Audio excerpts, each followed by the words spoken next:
Saúde, igreja, boa paz do Senhor. Amém.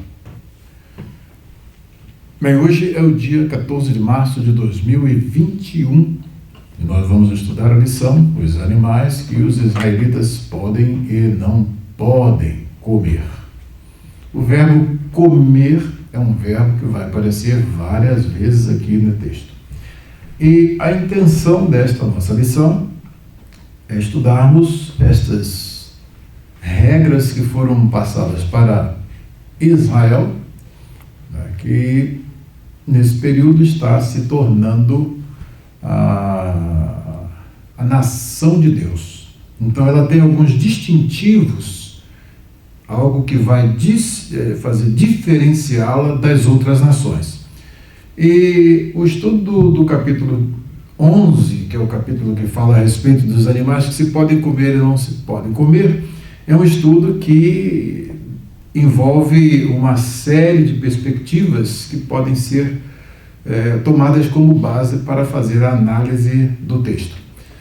Dentre essas, nós podemos destacar, existe aquela perspectiva em que, inclusive, os rabinos, de certa forma, até em boa parte, na época pré-cristã e alguns até contemporâneos, eles adotavam essa perspectiva como sendo aquela perspectiva de que ninguém tem condição de saber quais as razões pelas quais Deus deu essas ordens em relação a esses animais e, por conseguinte, é obedecer e ponto final. Então aí, isso de várias formas foi passado para a nação de Israel e eles foram tendo como base o seguinte: Deus deu essas ordens e ponto final, obedeçamos e acabou a conversa. Existem outras formas de análise do texto que vão, por exemplo, dar a esses textos o sentido de ser analisado pela perspectiva cultural, ou seja, que alguns desses animais, ou parte dos que são citados, eram envolvidos nos cultos das religiões pagãs e, com base nisso, Israel, para se distinguir dessas nações, deveria se abster de comer estes animais e até mesmo entrar em contato com eles, principalmente na forma de cadáveres. Uma outra opinião em relação a isso, é um terceiro ponto, seria a questão da higiene, ou seja, que alguns desses animais, por questões de higiene, deveriam ser evitados pelo fato de eles poderem contribuir para trazer enfermidades e coisas assim. Como o caso dos abutres, que comem carniça. Então, isso seria uma forma de analisar o texto da perspectiva da higiene. E a quarta perspectiva é a perspectiva simbólica. E essa perspectiva é uma interpretação que diz que essas leis alimentares elas veem o comportamento e os hábitos dos animais limpos como ilustrações vivas de como o israelita justo deve se comportar, enquanto os impuros representam os homens pecadores ou os gentios, fazendo a distinção entre uma coisa e outra. Bem, esse tipo de posicionamento é adotado por alguns judeus pré-cristãos e também foi defendido por alguns comentaristas recentes. E nós temos que alguns chegaram até o ponto de fazer uma alegorese desses textos e tentar achar sentido até mesmo naquilo que são os elementos distintivos desses animais. Então, por exemplo, Aristeas, ele sugeriu que o ruminar tornava um animal limpo porque lembrava aos homens de meditar na lei de Deus. Então, ruminar tinha a ver com meditar na lei de Deus.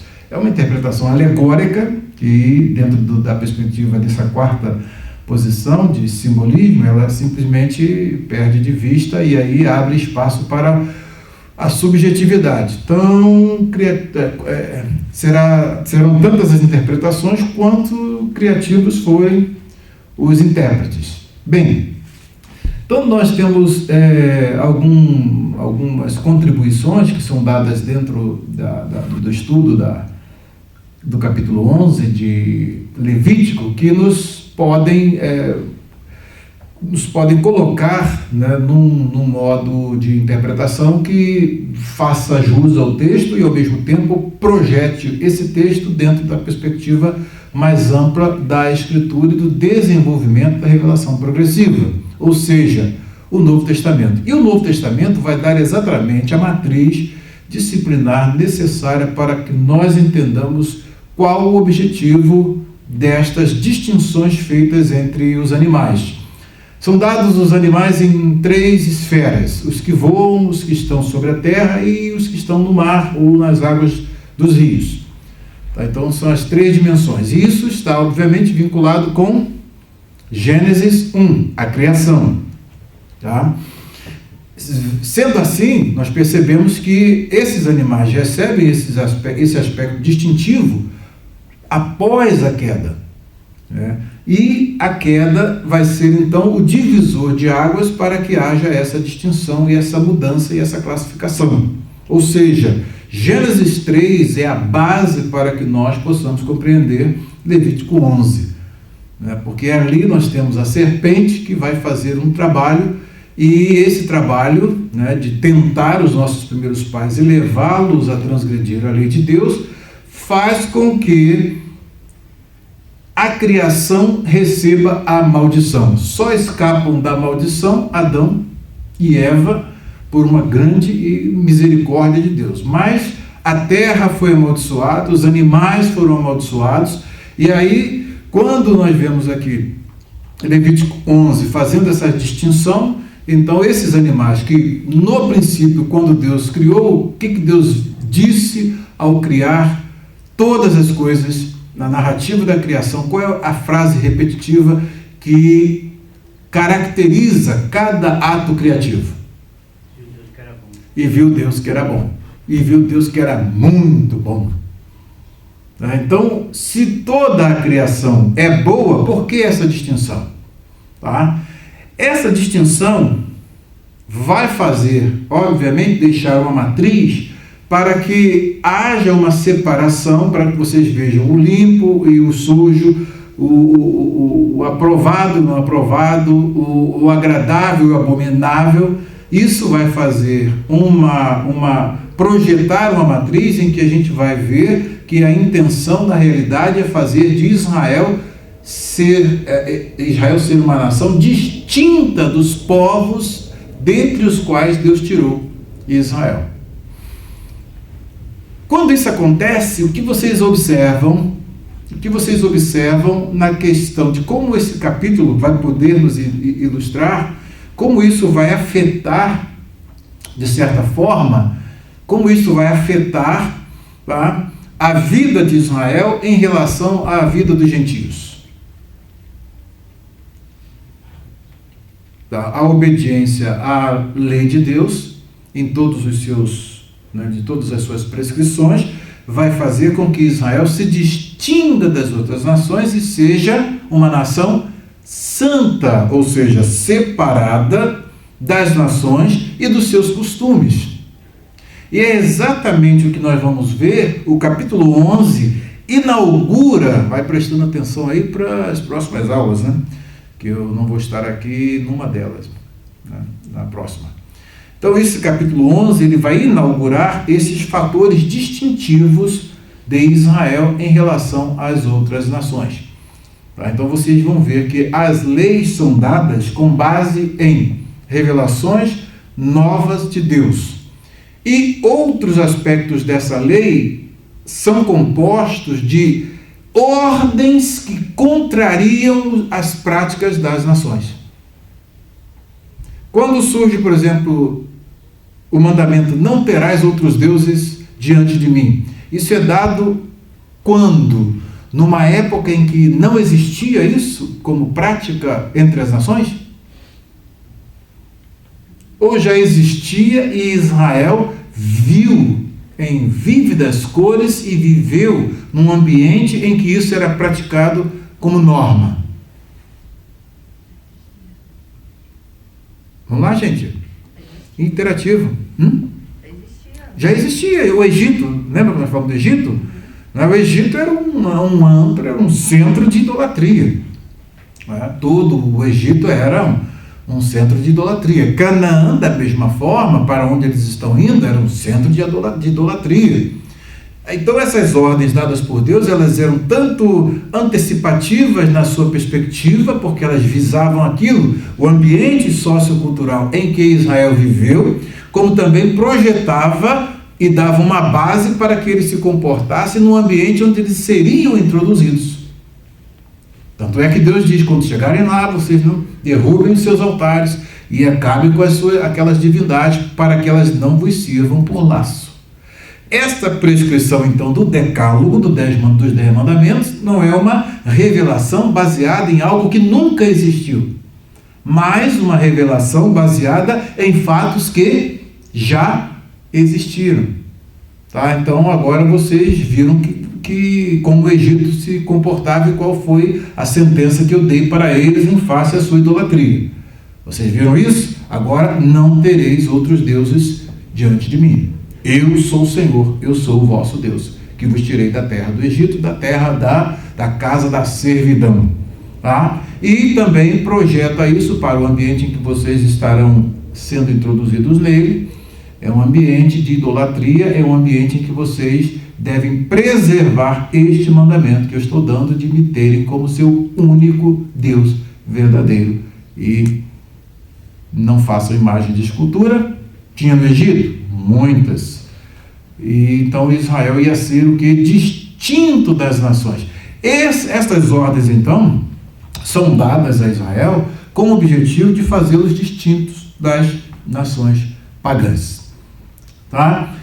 Então, essas ordens relativas ao comer animais e não comer animais, o que podiam comer ou não podiam comer, elas estão vinculadas exatamente a esse parâmetro em que o que se assemelha, né, o que se assemelha à serpente, né, então ali a serpente passa a ser o elemento que vai trazer a maldição para toda a criação.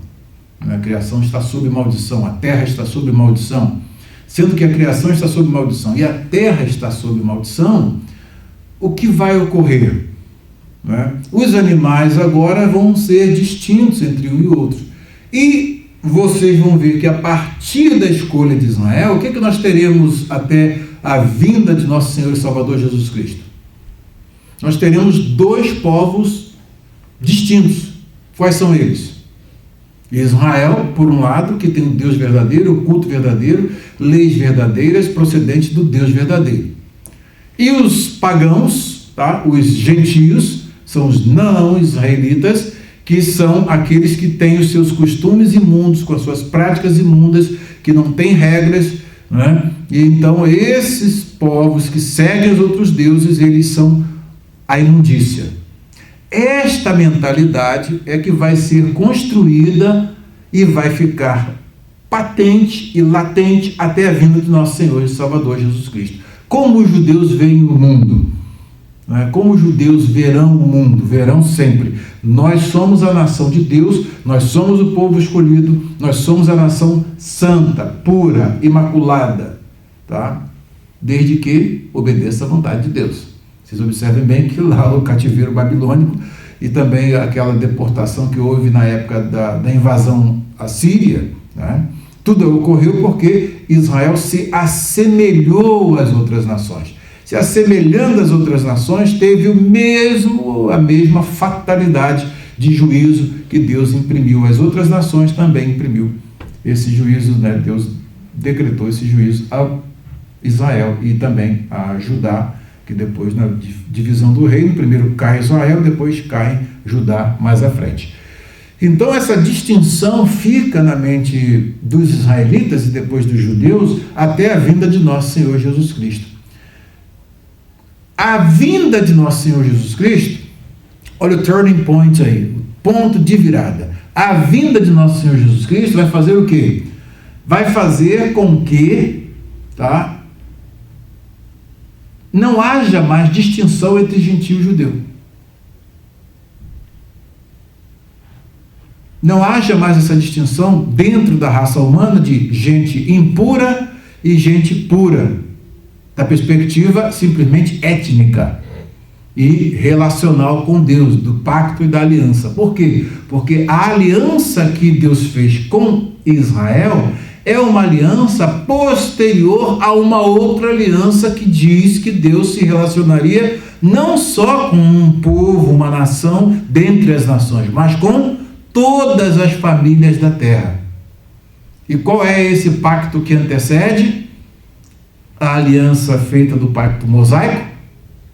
A aliança com Abraão. Esta aliança iria vigorar. Quando Jesus vem, faz o quê? Ele inaugura essa nova aliança, sendo ele a ponte, o meio, né, e o modo através do qual todas as nações da terra seriam benditas no pai Abraão. Está percebendo o que eu estou dizendo?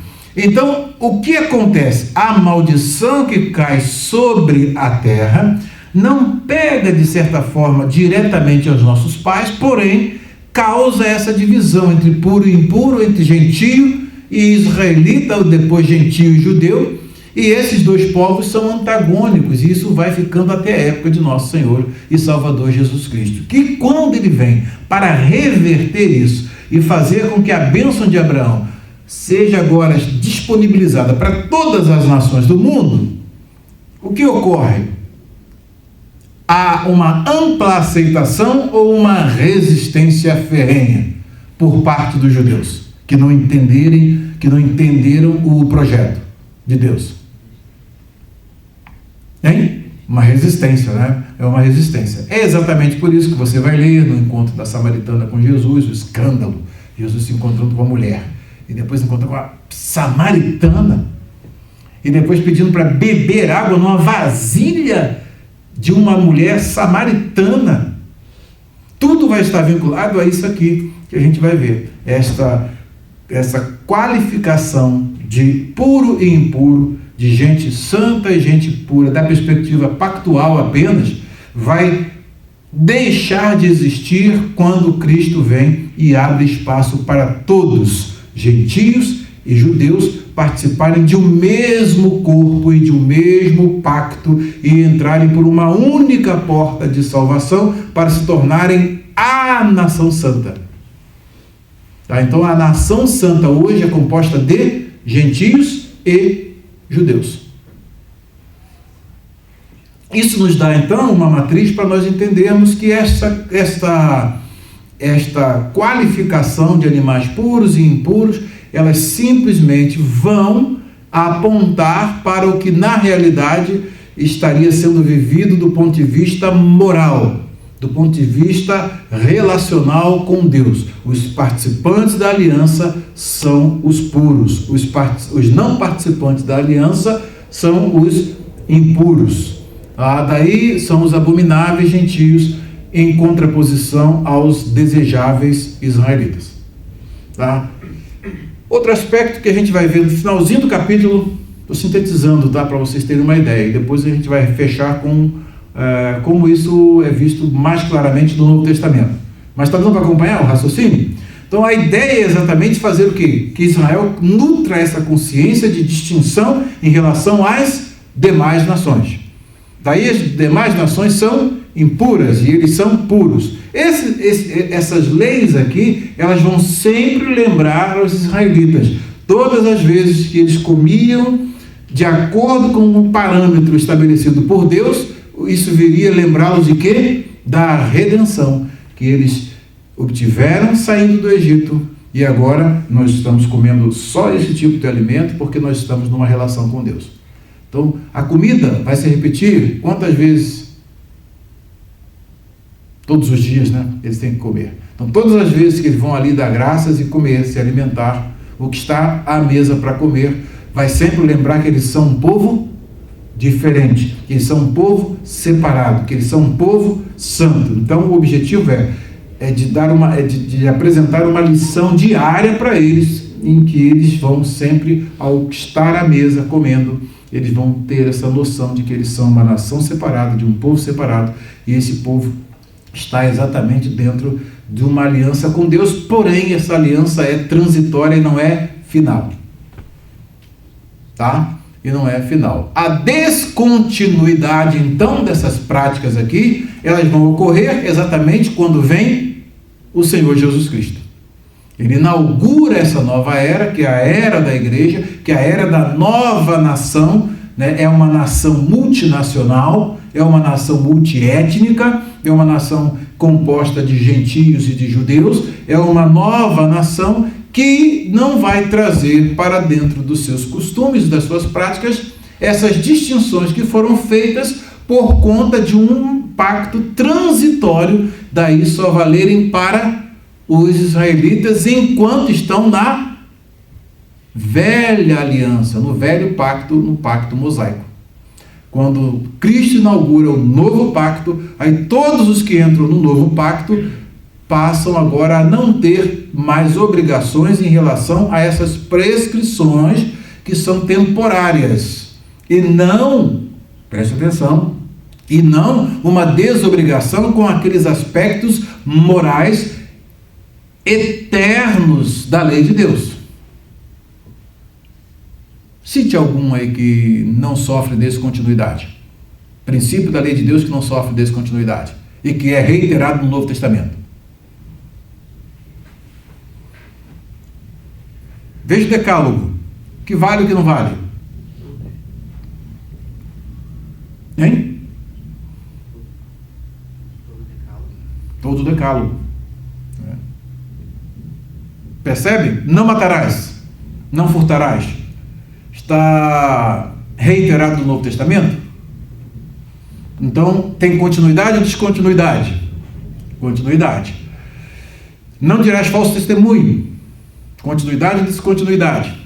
Esses princípios morais que estão na lei, eles são eternos.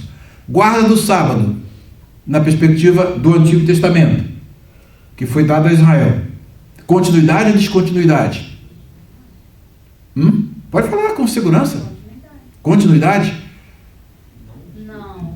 Descontinuidade. Na mesma perspectiva do Antigo Testamento, descontinua, não continua.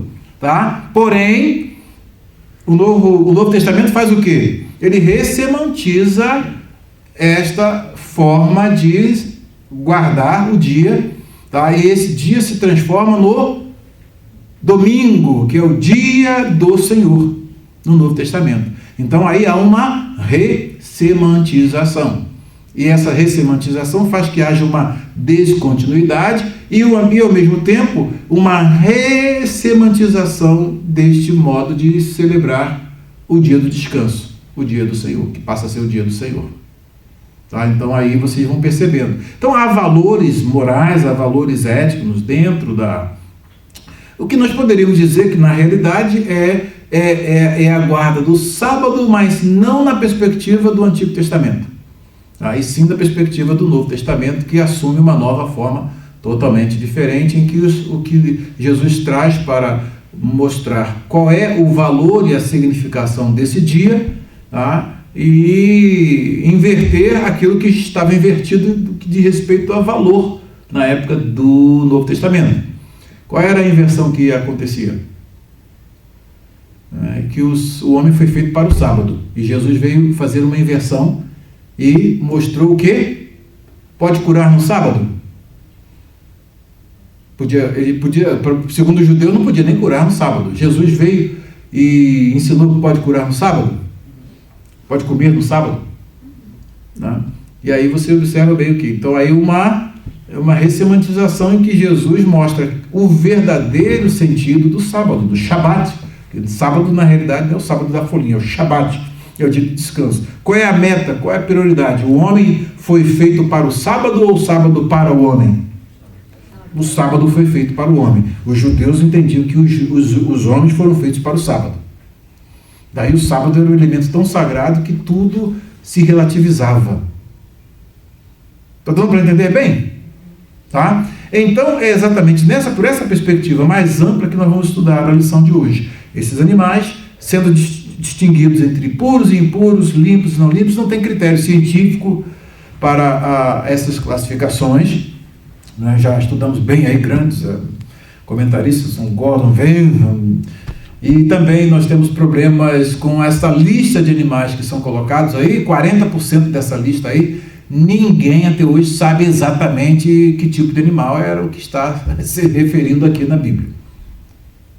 Então, um intérprete chegou a dizer: quem dá sentido a esses animais, cujos termos que designam, não é, são termos que ninguém tem conhecimento nem filológico, nem botânico não é, nem biológico, né, para poder fazer a classificação, né, a fauna.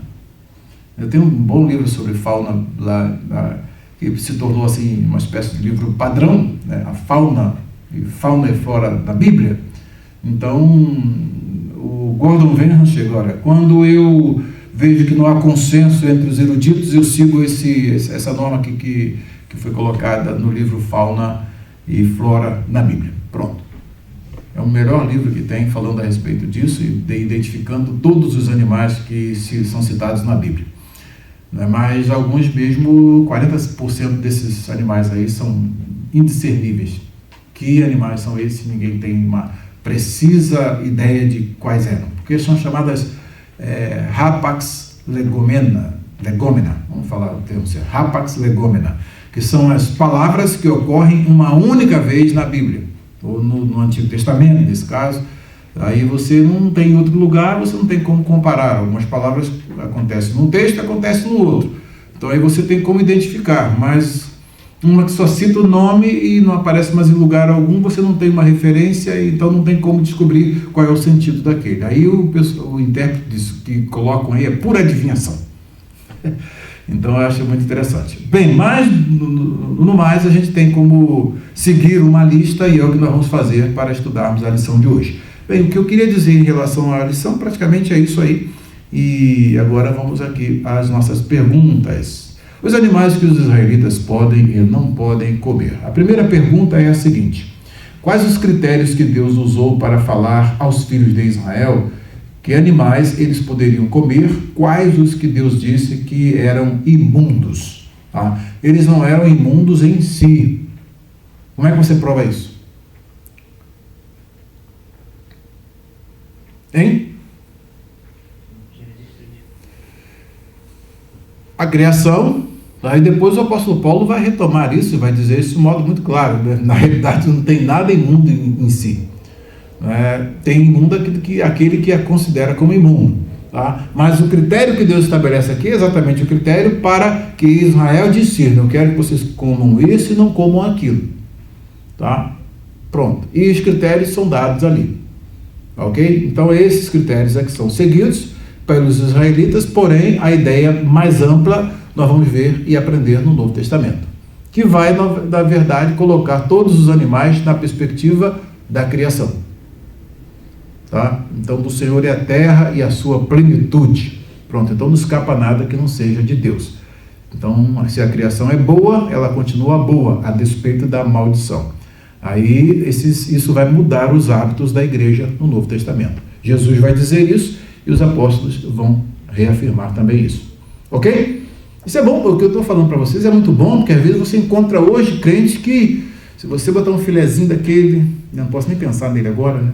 Aquele filezinho assim de porco, né? Acebolado, né? Para ele aquilo ali é um escândalo, ele não come de jeito nenhum, e diz que é crente de igreja evangélica contemporânea, né? Mas não é crente envolvido e compromissado com o Novo Testamento. Nós vamos ver daqui a pouco que isso foi o grande problema na igreja nos tempos primitivos. Tá?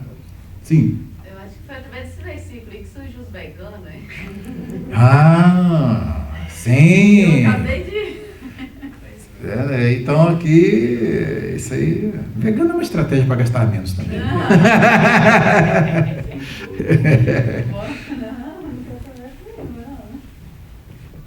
Ô Luciano, você está aí, nada de respeito, nada de respeito. É aquele rapaz lá da Austrália. É ele mesmo.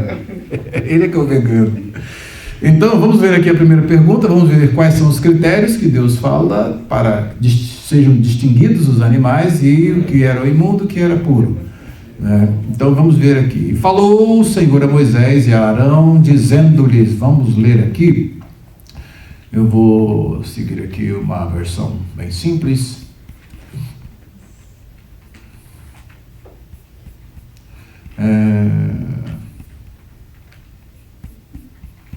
Ok, vamos ver aqui, revista aí, corrigida.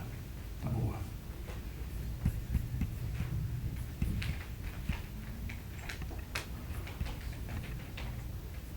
E falou o Senhor a Moisés e a Arão, dizendo-lhes. Então vocês têm aqui, sempre começa o texto com aquela famosa expressão, vaiadaber. Temos um verbo consecutivo e um verbo no imperfeito. Então, vaiktol, no piel, diber.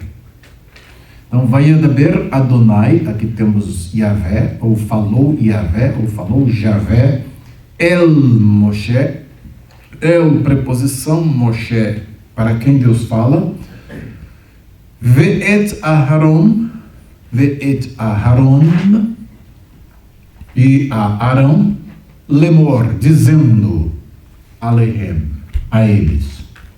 Então aí vocês veem, estas ordens aqui, elas são dadas agora a Moisés e a Arão. Vocês perceberam que nós tivemos na aula passada, Deus se dirigindo diretamente a Arão.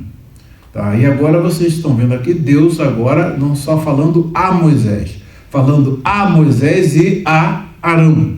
Tá? Porque Arão agora é o sumo sacerdote, ele está envolvido, ele está, né, sendo agora, foi empossado sumo sacerdote, então ele agora está numa posição de liderança e também numa posição em que ele vai colocar isso e vai deixar isso de modo muito prático, vai transmitir isso para o povo. Então essa instrução diz muito, tem muito a ver com o sacerdócio. O sacerdócio precisa estar com essas instruções bem claras na sua mente. Daí diz, falai aos filhos de Israel, dizendo, estes são os animais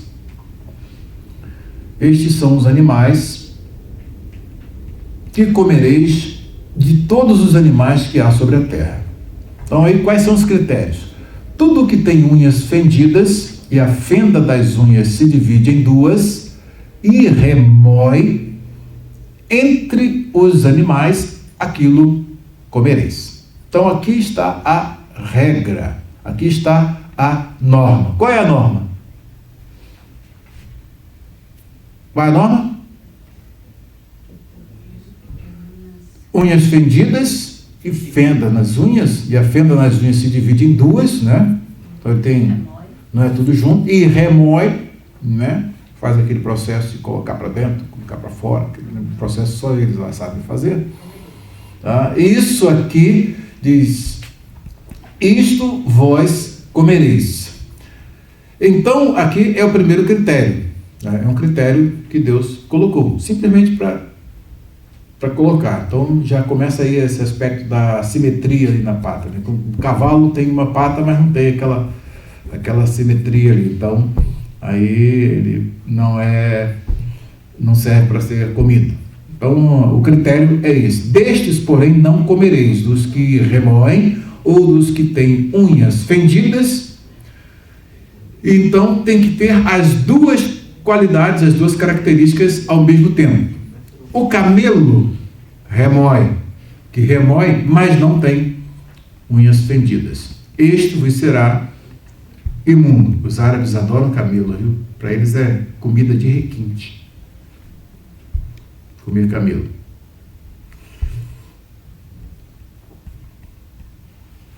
O coelho, porém, porque remói, mas não tem as unhas fendidas. Este vos será imundo. Tá? E diz a lebre, porque remói, mas não tem as unhas fendidas. Esta vos será imunda. Então aqui, nós vamos só ver se já tem alguma ilustração aqui. Vocês vão ver aqui a pergunta, aqui é do peixe, aqui da... Ok. Então aqui algumas espécies, né? Algumas espécies aqui que são apresentadas, né? Da lebre, do coelho. são várias espécies que são apresentadas aqui. Então, esses são os animais que eles não podiam comer. Dentre esses que nós citamos, esse aqui é um dos que não podia ser comido. Tá? Hoje cai muito bem, né? Hoje cai muito bem. Os gentios estão na bênção, viu? Estão libertos disso. Coelhinho da mesa. Vai muito bem. Vai muito bem. Bênção. Então aqui vamos ver aqui. A pergunta vai até... Deixa eu ver quais os versículos. Também o porco, porque tem unhas fendidas, e a fenda das unhas se divide em duas, mas não remói. Este vos será imundo. Da sua carne não comereis, nem tocareis o seu cadáver, estes serão imundos.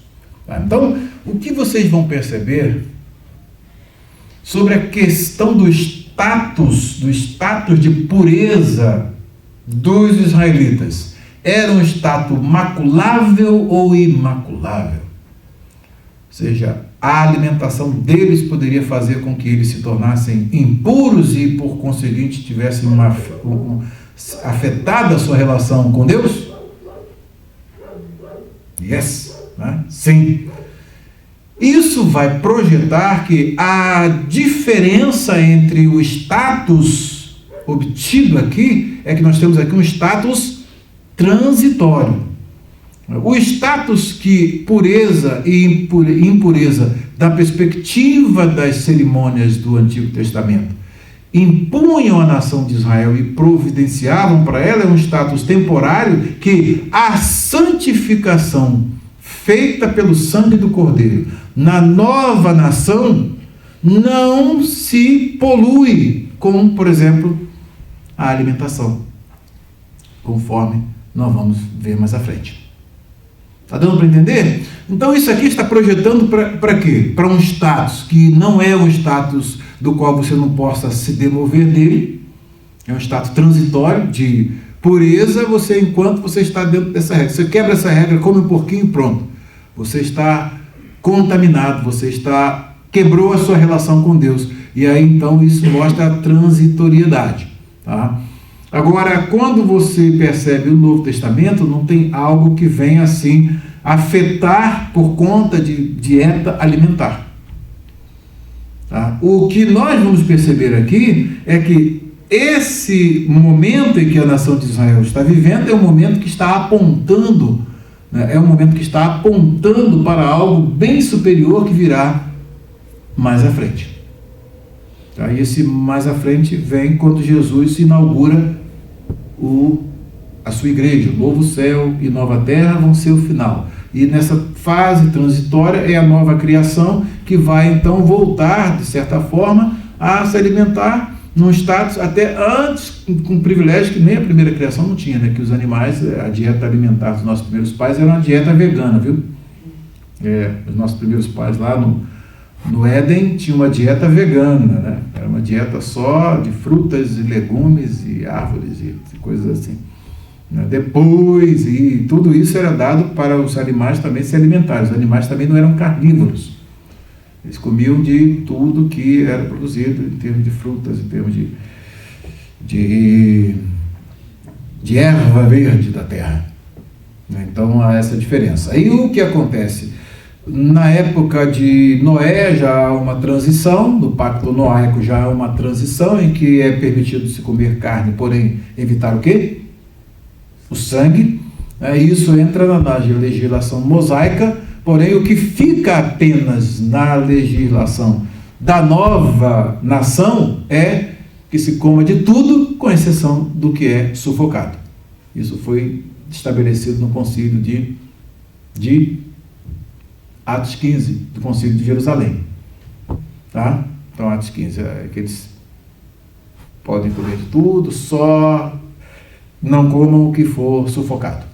Tá? Mas mesmo assim, isso não foi o fechamento da questão não, porque mais tarde vocês vão ver que ainda tinha judaizantes lá que perseguiam os cristãos gentios e forçando-os a querer se adaptar a esse tipo de regra alimentar, Mas acabou hoje não existe mais isso, né? Não existe mais cristão também que quer que essas regras alimentares aqui vigorem hoje. Tem, mas não tem? Aí como tem? Tem muitos, milhões. Ok, segunda pergunta. Quais os animais que vivem nas águas e os israelitas podiam comer? Quais os que eles não podiam comer e nem tocar nos seus cadáveres? Então aqui nós temos os versículos 9 ao versículo 12, temos: isto comereis de tudo o que há nas águas, tudo que tem barbatanas e escamas nas águas, nos mares e nos rios, aquilo comereis.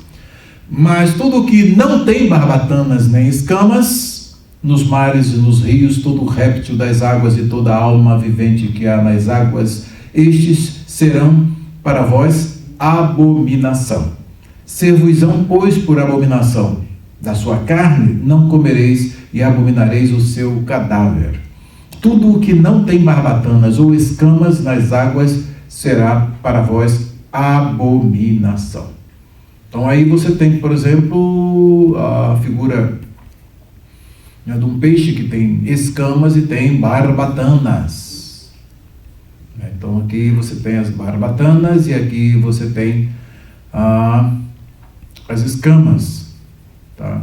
Então os peixes que têm escamas, os peixes que têm as barbatanas, são as barbatanas dorsal mote, barbatana dorsal espinhosa, barbatanas pélvicas e barbatanas peitorais, tá? Temos barbatana anal, e aí vai uma série de classificações que a biologia faz hoje, né, das barbatanas dos peixes. E as escamas, então esse é o modelo de peixe que poderia ser comido pelos israelitas. Os outros, nos rios ou nos mares, não poderiam ser comidos, tá? E vocês vão observar bem que esses outros peixes que não, né, que não têm essas qualidades, essas características aí, se assemelham um pouquinho, né, à serpente. Então tem assim algumas serpentes que têm essas características aí.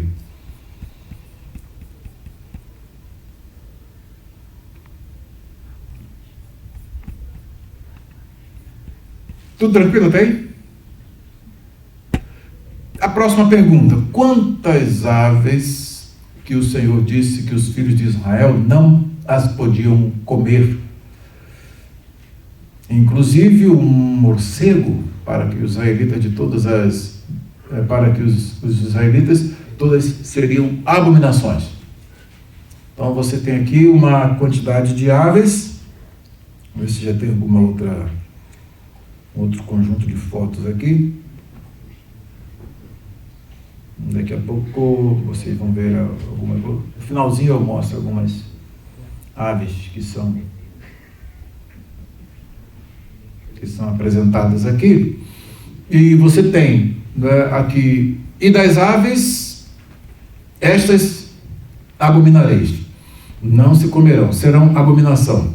A águia e o quebrantoso, aqui os urubus, o chofrango, quais são as águias marinhas, e o milhano, açores e o abutre, falcões, tá? Segundo a sua espécie. E todo corvo, segundo a sua espécie, e o avestruz, e o mocho, que é a coruja, e o cuco, gaivotas. Aí, como eu falei para vocês, dessa lista daí, algumas palavras, elas são, nas versões você vai ver variações, tá? E essas variações, elas são apresentadas aqui exatamente para você ter uma ideia de quais são esses animais. Na época, os israelitas sabiam precisamente quais eram esses animais. Inclusive, alguns deles nem eram ali animais muito daquele ambiente deles ali. Mas, por uma questão de posteriormente, vai haver comércio internacional e tudo mais, então vão sair de uma região para outra e vão vir coisas importadas e tal, então eles já estavam com todas essas informações nas mãos. E nós temos o cuco, são as gaivotas, e o gavião, segundo a sua espécie. Alguns desses animais, dessas aves, algumas dessas aves, vocês sabem que elas têm hábitos alimentares que são hábitos alimentares, como por exemplo se alimentam de carniça, Então o urubu, que é o mais conhecido por nós, né, você lembra muito bem que gosta de uma carniça. E aquela carninha ele vai, bota ali para dentro e tudo mais. Daí, então, comer a carne dele significa que indiretamente você está envolvido com aquela carniça que ele comeu e ele está impuro, então aí vai causar problema ali. Você já viu o cachorro quando dá uma mexidinha ali, deita na carniça lá e faz aquela atrapalhada que ele faz? Já viu algum? Aí quando ele chega assim no nosso meio, como é que fica? Lembra? Já aconteceu isso? Vocês já viram? O cachorro chega, deitou na carniça e pronto, né, Fred? Ih, que cheiro terrível aquilo! Meu Deus, até agora eu estou sentindo o cheiro já. Lembrando do cheiro. Então, aquele cheiro que dá nojo. É exatamente evitar esse tipo de animais, esse tipo de aves que tem esses costumes de estraçalhar as suas presas, né? E comer esse tipo de coisas, eles estão aqui, são proibidos para os israelitas. E nós temos aqui também o bufo, que são os mochos, ele vai trazer uma fotinha deles daqui a pouquinho, o corvo marinho e a coruja, chamada ibis, a gralha, o cisne, pelicano, a cegonha e a garça segundo a sua espécie, e a polpa e, por fim, o morcego. O chinês adora, né? O chinês adora o morceguinho. O chinês adora, come tudo, viu? O chinês come tudo. Hein? Come tudo. Não sei o que eles não comem. Até ser humano eles comem também. Né? Sabiam disso? Não são chineses, não, são os coreanos. Os coreanos lá também comem essas coisas. Bem, então a restrição aqui é feita exatamente com base nessa descrição. Essa lista era conhecida, obviamente, por todos os israelitas na época. Porém, ao longo dos tempos, nós ficamos sem ter uma precisão, né, para dizer com segurança quem eram esses animais. Então, o que chegou de consenso até hoje está aí. Tá? Mas isso, como hoje também não é um fator decisivo, né, hoje nós, por exemplo, não comemos... Quem come urubu? Você já comeu urubu aí? Não tem certas aves aí que realmente não desce não. Não é? Não desce não. Mas vocês vão ver aqui no próprio Antigo Testamento, há uma quebra disso aí, né, em que Deus usa mecanismos que já vão contradizer a regra, quando, por exemplo, Elias é alimentado por quê? Corvos ou corvos? Não é? É abertas ou fechada? Hein?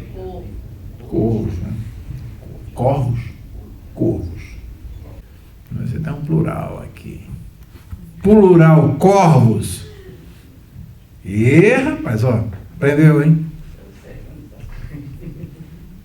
Aurélio vem aqui já. Aurélio tira logo a dúvida. Então aqui abre. Povo, povos, corvo, corvos. Você sabia? Plural aqui, corvos. Tá vendo? Aurélio. Thank you, Aurélio, thank you. Então, esses animais aqui, né?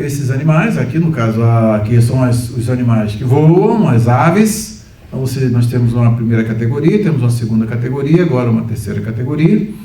E assim nós vamos prosseguindo aqui. São proibidos aos israelitas.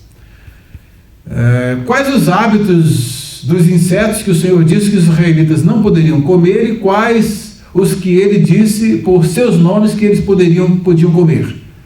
Nem mandando vocês comem. Se vocês fossem israelitas, vocês iam comer um gafanhoto? E Helena, um filezinho de gafanhotos ou gafanhotos? Estou brincando agora. Aberto ou fechado? Né? Então, nós temos os versículos 20 ao 23. Todo réptil, o réptil que voa, que anda sobre 4 pés aqui, insetos, será para vós uma abominação. Mas isto comereis de todo réptil que voa, que anda sobre 4 pés. O que tiver pernas sobre os seus pés, para saltar com elas sobre a terra. Deles comereis, aí vem a especificação. A locusta, segundo a sua espécie, que é o grande gafanhoto, aquele que devora tudo, também juntou, tem várias espécies. O gafanhoto devorador, segundo a sua espécie, e o grilo, segundo a sua espécie, e o gafanhoto, segundo a sua espécie. Que tal um almoço hoje, a gente fazer um pratinho de gafanhotos com mel? Só João Batista mesmo, né? E todo réptil que voa, que tem 4 pés, será para vós uma abominação. Então essa pergunta 4, ela vai dar aqui um critério, porque eles podiam comer do gafanhoto, mas quem vai comer? Como, Marita? Um grilinho? Dá não, né, Sérgio? Dá? Hein?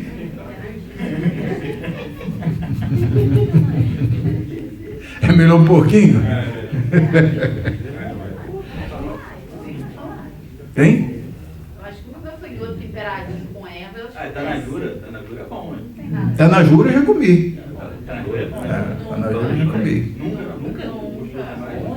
Eu já comi farofa de tanajura. Nunca comeu? Já comeu? Não. Mas aqui o negócio é... Precisou ainda não. Não. É isso aí. A quinta pergunta: quais os répteis que Deus nomeou como imundos e o que poderia suceder ao que tocasse no cadáver deles? E até que hora a pessoa estaria imunda?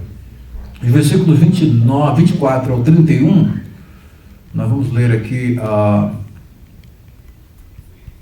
vamos ler aqui 28 na versão NVI, por facilitar. Ok.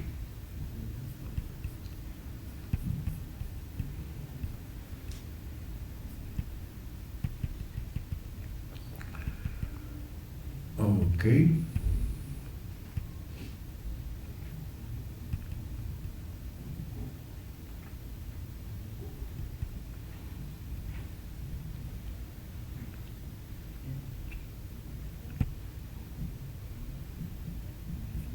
Aí, então, esses versículos vão se associar aos anteriores, tá? Falando a respeito de todas aquilo que foi classificado como imundo, os animais, tá? Então, os animais da terra, os animais que voam e os que estão no mar.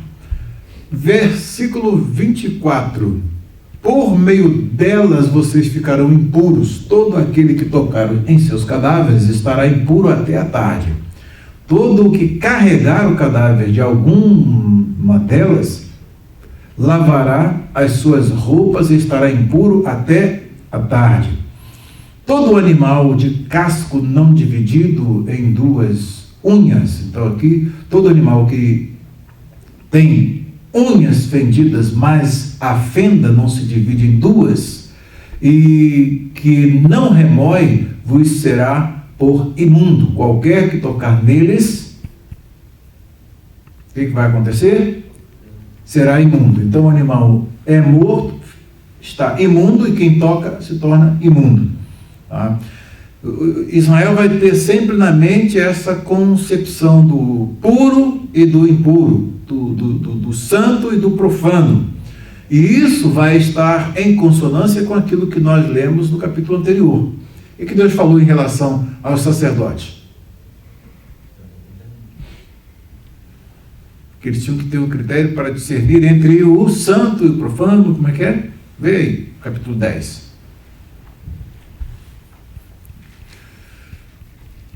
Qualquer que tocar neles será imundo, ficará impuro.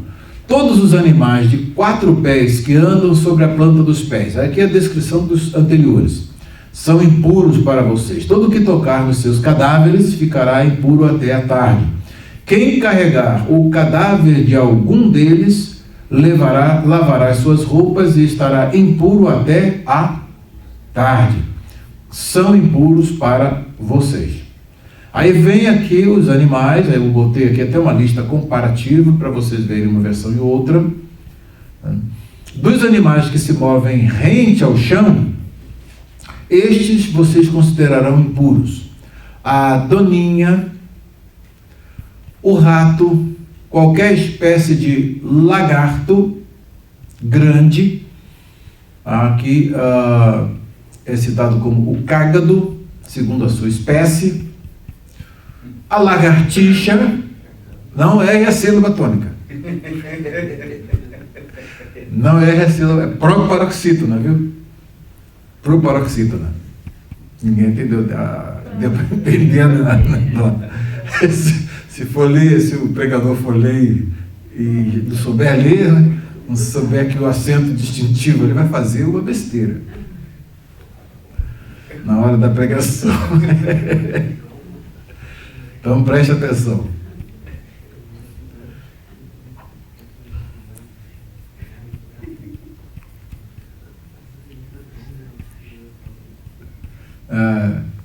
Foi exatamente, deixa eu ver aqui. Acho que foi por isso que a NVI até mudou aqui, colocou uma forma diferente para evitar esses problemas.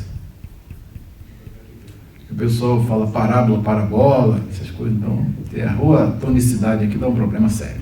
A lagartixa e o lagarto pintado, o lagarto, de um modo geral, o lagarto da areia e o camaleão, de todos os que se movem rente ao chão, esses vocês considerarão impuros. Quem neles tocar depois de mortos estará impuro até a tarde. Então vejam bem que aqui o contato com esses animais mortos faz com que aquele que entre em contato com eles se torne impuro.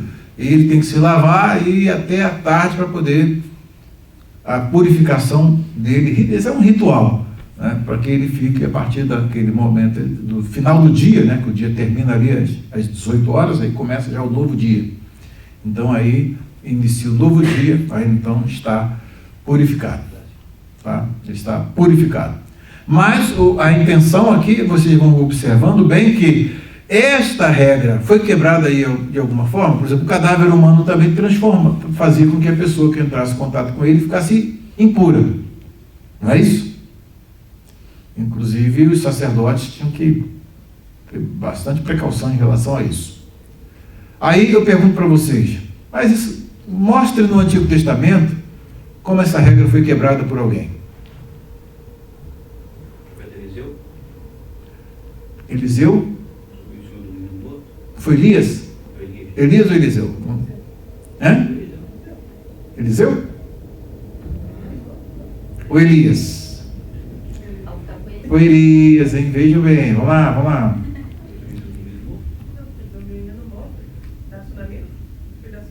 O que subiu. Não, mas teve um episódio do Elias, da viúva, a viúva de Sarepta. A viúva de Sarepta. O de Eliseu também fez a mesma coisa? Mesmo processo? Veio de Elias, eu acho que de Elias, mas vamos ver. Tanto tempo que eu não li essa história, faz uma semana. A viúva de Sarepta, acho que é 10, capítulo 10, vamos ver aqui. Segundo livro dos Reis.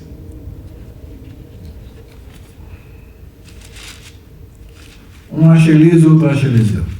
Sunamita?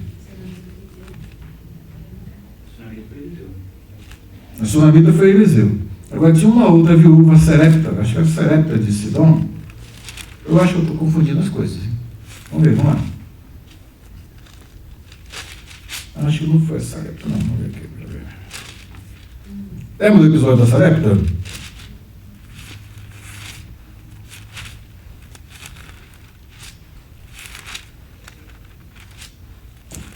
Tenho certeza que foi Elias. A viúva de Sarepta. Minha memória não está tão ruim assim. Capítulo 17 do primeiro livro dos Reis. A viúva de Sarepta.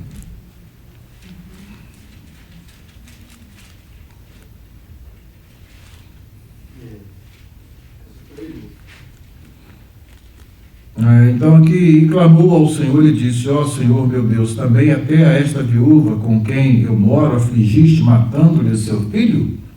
Então se mediu sobre o menino 3 vezes, e clamou ao Senhor e disse: ó Senhor meu Deus, rogo-te que torne a alma deste menino a entrar nele.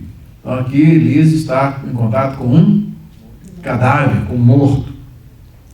Então ele se ia se tornar impuro. Só que o que acontece com aquele que está numa relação com Deus, tal que, em vez de se tornar impuro, o que ele faz? Ele pega o impuro, que é o cadáver, e torna novamente a vida. Aí a vida entra no menino e ele volta a ser puro. Então, esse contato que ele tem ali não se contamina, ao contrário. Ele vai e ele transmuta essa condição numa outra condição, que é a condição de vida. E o Senhor ouviu a voz de Elias, e a alma do menino tornou a entrar nele, e reviveu. E tomou Elias o menino e o trouxe do quarto à casa, e o deu à sua mãe, e disse Elias: vês aí, teu filho vive. Qual é o episódio que vocês lembraram aí de Eliseu? Da Sulamita?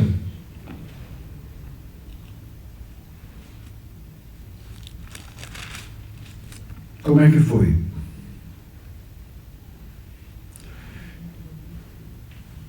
E chegando Eliseu àquela casa, eis que o menino jazia morto sobre a sua cama. Então entrou nele, fechou a porta sobre eles ambos e orou ao Senhor. E subiu e deitou-se sobre o menino, mesmo modus operandi lá do profeta Elias. E subiu e deitou-se sobre o menino, e pondo a sua boca sobre a boca dele, e os seus olhos sobre os olhos dele, e as suas mãos sobre as mãos dele, se estendeu sobre ele, e a carne do menino aqueceu. Depois voltou e passeou naquela casa de uma parte para a outra, e tornou a subir, e se estendeu sobre ele. Então o menino espirrou 7 vezes, e o menino abriu os olhos. Então chamou a Geazi e disse: chama esta sunamita. E chamou-a, e veio a ele, e disse ele: toma o teu filho. E veio ela, e se prostrou a seus pés, e se inclinou à terra, e tomou seu filho, e saiu. Então vocês veem aqui que há uma quebra da regra. Os sacerdotes não podiam entrar em contato com os mortos, muito menos os profetas. Aqui vocês veem que há uma quebra desta regra. E aí vocês vão ver também Jesus quebrando essas regras no Novo Testamento. Então aqui já é um prenúncio, esses dois feitos aqui já é um prenúncio, né, do que vai acontecer na nova aliança. Então Deus já está dando aqui uma sinalização. Qual a sinalização também que Deus dá em relação à questão da descontinuidade dos sacrifícios? Aleph. Lembra? Salmos 51. Davi diz uma coisa ali naquele salmo, no Salmo 51, que é quem está vivendo dentro da velha aliança, e com aqueles parâmetros estabelecidos ali, e mantém essa concepção de sacrifício sendo algo tão imprescindível. E Davi vai e faz uma relativização aí que é tremenda, no Salmo 51. Acharam aí? Porque se não comprases em sacrifícios, senão eu os daria. Se não comprases em sacrifícios. Davi está vendo o quê? Ele está vendo por uma perspectiva profética até. E sabendo que Deus, mas se Deus ordenou o sacrifício, como é que ele não se agrada do sacrifício? Deus ordenou que não podia tocar em cadáver, como é que agora o profeta deita em cima do cadáver e na boca sobre a boca de um cadáver, os olhos sobre os olhos do cadáver, a mão sobre as mãos de um cadáver. Percebem bem? Então, é exatamente isso aí. E o versículo seguinte vai... Não deleitas em holocaustos, os sacrifícios para Deus são um espírito quebrantado, a um coração quebrantado, contrito, não desprezarás. Aí ele define o que é de fato, qual é o sacrifício que realmente agrada a Deus. Não são os animais mortos, mas o sacrifício, ele na realidade que Deus agrada, ele está onde? Aqui dentro, no interior de cada um. E não é o que Jesus vai ensinar mais à frente?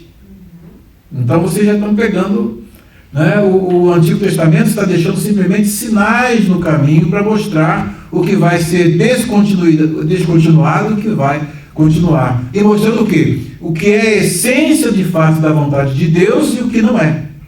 O que os homens transformam naquilo que é perene e Deus diz que é efêmero e temporário. Tá? Então essas regras aqui, elas são temporárias e vocês vão ver que o próprio Deus, usando o profeta, vai quebrando essa regra. Ok? Está dando para entender tudo direitinho? Gafanhotos ou gafanhotos? Estou aí. Aberta ou fechada, Cílula? Não, a tonicidade, né? Ok, então vamos aqui à próxima pergunta.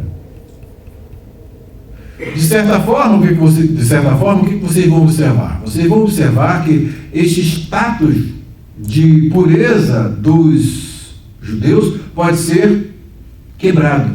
Pode acontecer de ele ser quebrado.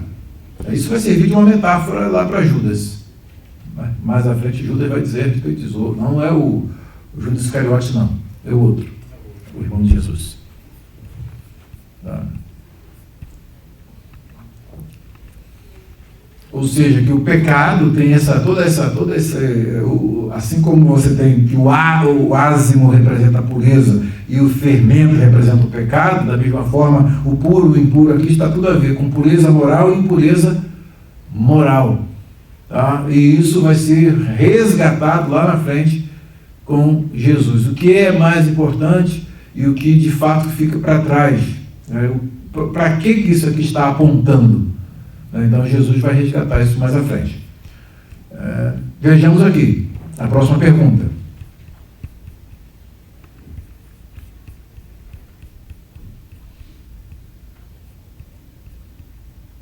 A próxima pergunta é: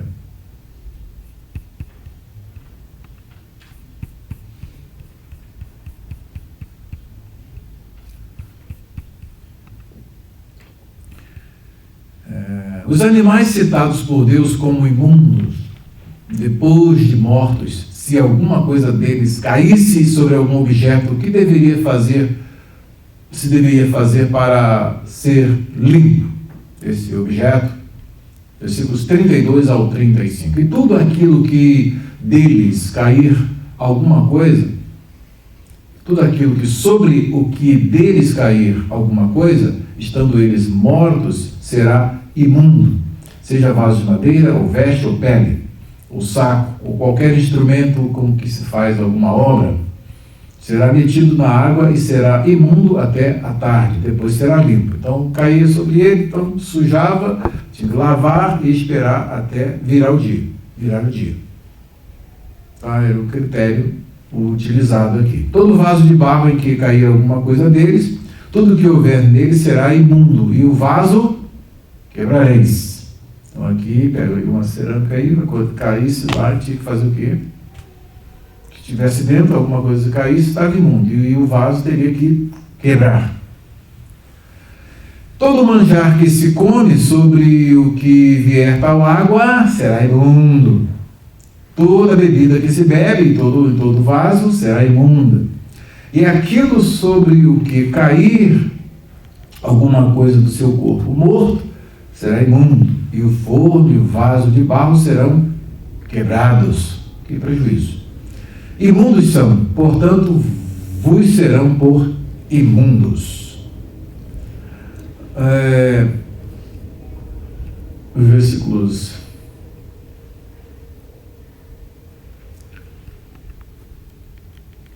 36. Porém, a fonte ou cisterna em que se recolhem águas será limpa, mas quem tocar no seu cadáver será imundo. E se o seu cadáver cair alguma coisa sobre alguma semente de semear, esta semente será limpa. Mas se for deitada água sobre a semente e se do cadáver cair alguma coisa sobre ela, vos será por imunda. Então aqui são alguns critérios que são utilizados para os israelitas terem toda uma forma de vida que vai ser totalmente diferente da forma de vida dos gentios. Tá?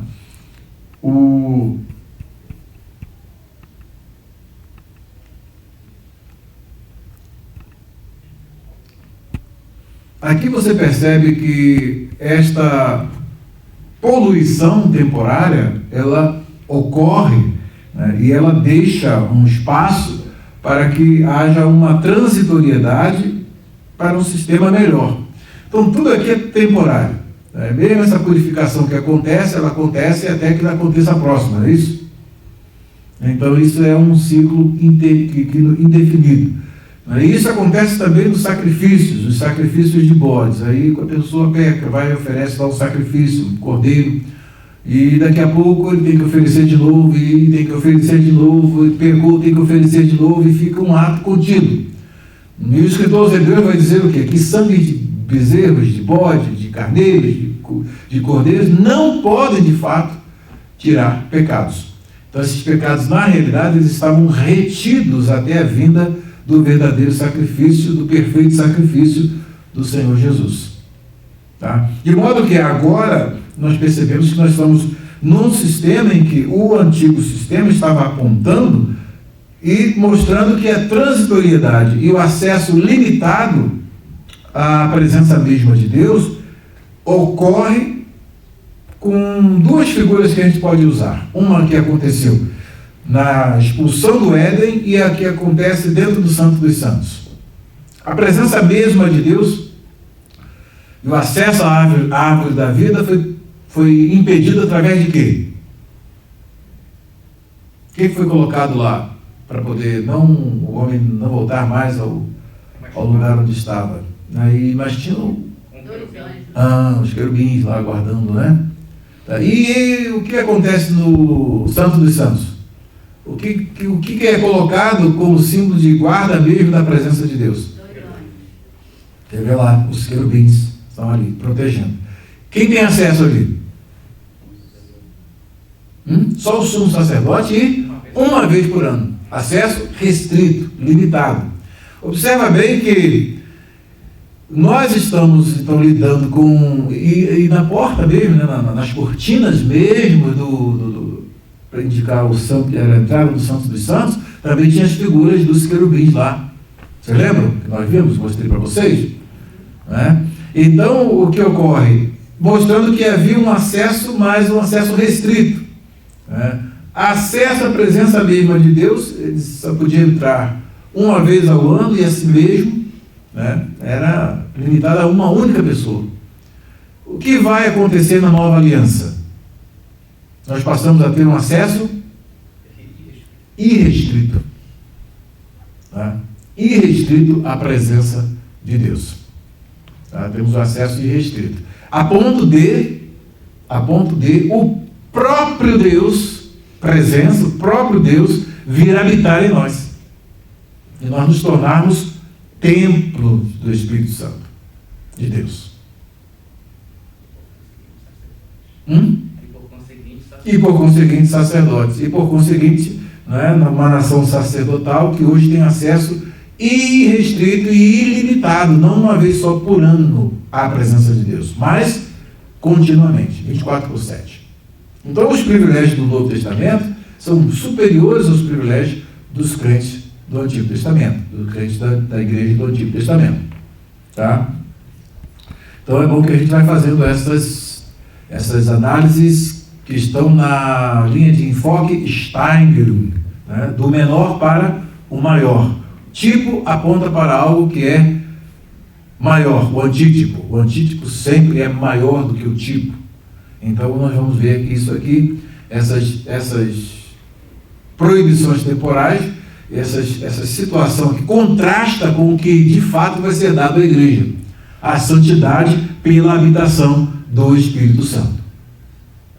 Tá? Então isso aí é muito superior àquele status que eles tinham de uma pureza, mas que não era uma pureza intrínseca, do interior. Era algo objetivo. Quebrável por um simples toque num cadáver. Isso não quebrou a santidade de Elias, quebrou? Naquela situação ele orou e Deus atendeu a sua oração. E ele não ficou contaminado por causa do contato com um cadáver, nem Eliseu. Uma pergunta. O senhor falou sobre... Lembrei de uma coisa boa aqui. Sobre os pecados que ficaram retidos. Na antiga economia. Mas, embora esses pecados ficaram retidos, mas os que morreram antes da revelação do Senhor Jesus, eles morreram justificados. Pela fé. Pela fé. Aí quando o Senhor se revelou e toda a obra da salvação foi apresentada, a morte, a consumação e a ressurreição, então aí aqueles pecados estavam retidos, aí passaram... Foram ali desfechados sobre o Filho de Deus. Com efeito retroativo. Com efeito retroativo. A lei não pode retroagir para prejudicar, só para favorecer. É um princípio, né? É direito que diz isso. Tá, o que eu lembrei foi o seguinte: o que aconteceu com aqueles homens que caíram sobre os ossos do cadáver de Eliseu? Quando caiu gente dentro do buraco. Teve vida, né? Lembram? Caíram lá e reviveram. Então você observa bem que até o cadáver do profeta Eliseu tinha virtude e santidade, não estava imundo, estava puro e fazendo proezas ainda, até depois de morto, fazendo sinais e proezas. Ok? Deu para captar bem? Então isso vai ser continuado. Você vai perceber que você pode colocar aí uma relação impureza, pureza, e isso contrastando com a real santidade, que é o estado que de fato isso tudo aí está apontando para um estado em que nós estaríamos numa relação de total santidade na presença do nosso Deus. Próxima pergunta.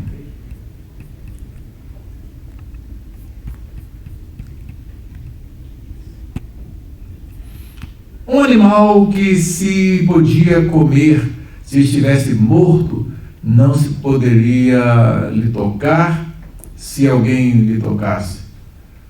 O que esse alguém teria que fazer para ficar limpo? Que morresse de morte natural. Tem um animal que morresse de morte natural, o que aconteceria? E se morrer algum dos animais que vos servem de mantimento, puros, os limpos, quem tocar no seu cadáver será imundo até a tarde. Então morreu um boi, uma ovelha, aí tem que enterrar. Então, mas quem tocasse no cadáver tinha que passar por esse ritual e estaria imundo até a tarde. E quem comer do seu cadáver, aconteceria, morreu lá, acaba de fazer o serviço aí, acabou de morrer lá, vamos dar um jeito aí, vai lá, tira, sangra, aí, vamos lá, manda na panela. Vai ser, quem comer do seu cadáver, lavará as suas vestes, é isso que está querendo dizer, né? E você come sempre o cadáver, você tomou um cadáver. Ontem eu vi os cadáveres ali dentro da panela, ontem. Aí, vi um cemitério ali, tá? Os cadáveres estavam na panela. E aí tira um tira-gosto assim gostoso, viu? Muito bom. A gente não usa essa linguagem dramática, né? A gente usa uma linguagem mais eufemística, né? Eufemística. Não usamos a linguagem crua e nua. Não é, professor James? Nós estamos assim bem eufemísticos. Professor. Inclusive a gente não se assusta quando chega lá no mercado, tem um monte de cadáveres lá, né? De frango, de peru, né? De peixes.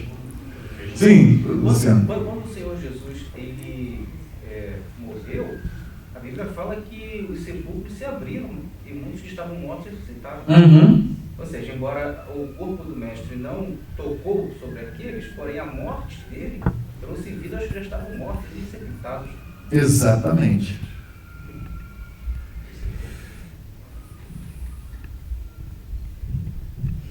Enquanto um cadáver ele trazia impureza ao ser humano, a morte de Cristo, do contrário, trouxe pureza para os eleitos. Isso que estava sepultado. E nós éramos cadáveres ambulantes, né? Hoje a linguagem está bem dramática, né? Nós éramos cadáveres ambulantes. Jesus falou, deixa os mortos sepultarem os seus mortos. Então, um monte de cadáveres. Só saltamos a vida, Paulo diz, estávamos mortos em delitos e pecados.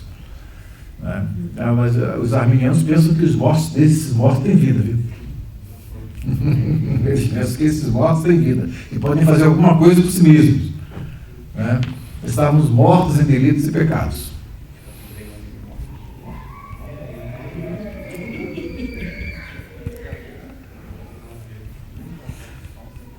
Também diz aqui, quem levar o seu corpo morto, lavará as suas vestes e será imundo até a tarde. É o sepultamento do cadáver do animalzinho. Também todo réptil que se arrasta sobre a terra será abominação, não se comerá. Tá. A última pergunta, como os israelitas deviam agir para com todos os animais que arrastam, para que não se tornarem imundos? E por que deles não se podiam comer nem tocar? E aí vem o fechamento da nossa lição. Tudo o que anda sobre o ventre e tudo o que anda sobre 4 pés ou que tem mais pés entre todo réptil que se arrasta sobre a terra, não comereis, porquanto são uma abominação. Não façais a vossa alma abominável por nenhum réptil que se arrasta, nem neles vos contaminareis, para não serdes imundos por eles, porque eu sou o Senhor, vosso Deus. Portanto, vós vos santificareis e sereis santos, porque eu sou santo. Então, o que Deus coloca como ponto alto para exigir que o povo seja santo? Eu sou o Senhor. E o que está aqui na versão, vamos lá, no Logos, versículo 44. Versículo 44. Vamos pegar a revista aí atualizada. Revista aí atualizada. E aqui o que vocês vão perceber? Tá? Eu sou o Senhor. O que está aqui sob tetragrama. Eu sou Javé. Trazendo aí para aportuguesando. Yahvé, Javé. E Jesus, Jesus. Então, nós temos aqui. Então, ele coloca como esse Deus. E ele, obviamente, vai invocar o que aqui?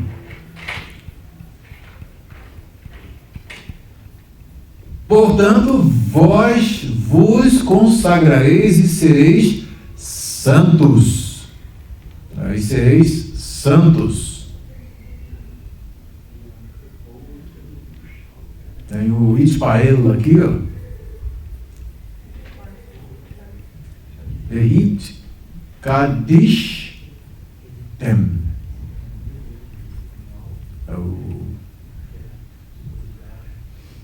Vehit Kadish Tem. Sereis guardados, santificados, ou preservados em santificação. É o Ispael aqui. E diz, porque eu sou santo. Então, o povo vai ser Kedoshim, porque Yahvé é Kadosh. E não vos contaminareis por nenhum enxame de criaturas que se arrastam sobre a terra. Eu sou o Senhor. Novamente a reafirmação. Ali, que ani Yahvé, tá? Então, eu sou o Senhor. Então, eu sou Yahvé. Vos faço subir da terra do Egito, para que eu seja vosso Deus. Portanto, vós sereis santos, porque eu sou santo. Então, esses critérios todos que foram colocados para a nação de Israel, vai fazê-los ser separados das nações. Eles vão ser um povo com costumes, com hábitos alimentares distintos dos hábitos das nações gentílicas. Isso faz com que eles, né, sejam um povo peculiar a Deus dentro da relação que eles estão agora, né, aliançados com o Senhor. A partir do momento que Deus estabelece essas normas para eles precisam, para manter esta relação com Deus, observar essas normas. Tá? E isso foi o grande problema dos judeus cristãos no tempo primitivo. Depois de séculos observando isso, como é que eles poderiam abandonar isso assim de uma hora para outra? Então esse foi o grande problema. E diz: esta é a lei dos animais, das aves e de toda alma vivente. De toda alma vivente, Nefesh Hayah, aqui, Nefesh Hayah, alma vivente que se move, né, lá, Romeset, que se move, Romeset, nas águas, Bashamayim. E de toda a criatura que povoa a terra, para fazer diferença entre o imundo e o limpo, e entre os animais que se podem comer e os animais que se não podem comer. E aí termina com o verbo comer. Depois, lá no Novo Testamento, você vai ver que o que é o reino de Deus e o que não é o reino de Deus. O reino de Deus não é comida nem bebida, mas sim muda tudo. Muda tudo. Fazendo assim os apontamentos finais aqui, com base no Gordon Vernon, que a gente encerra a nossa lição fazendo esses apontamentos. Gordon Vernon, onde é que está aqui?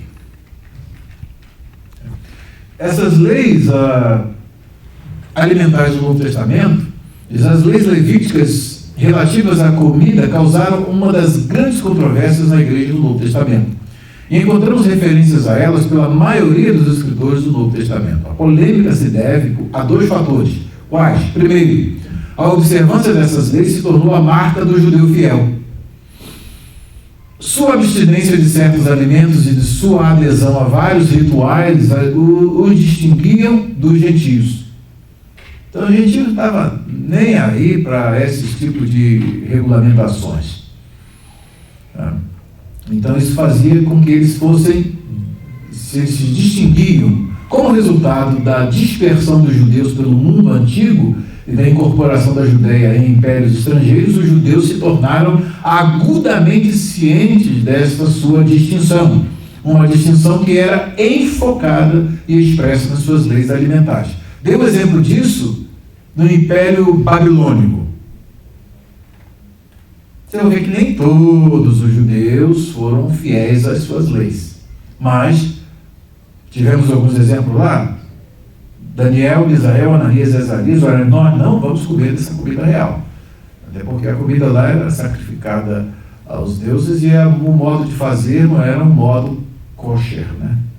Era um modo que eles não era alimento puro e feito de uma forma pura, conforme as prescrições da lei de Deus. Aqueles em contato diário com os gentios eram continuamente lembrados das diferenças e, não menos importante, que Israel era o povo escolhido de Deus e uma nação santa. Daí, enquanto eles estão vivendo dentro do ambiente gentílico e vendo os gentios, por conta das suas práticas gentílicas, né, como inferiores a eles, isso vai ser para eles um fator positivo ou negativo com a vinda do novo pacto?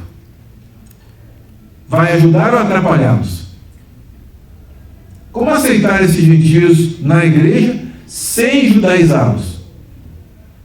Isso aí, eles ficaram nesse convívio, isso criou um obstáculo ou um incentivo, uma forma de facilitar?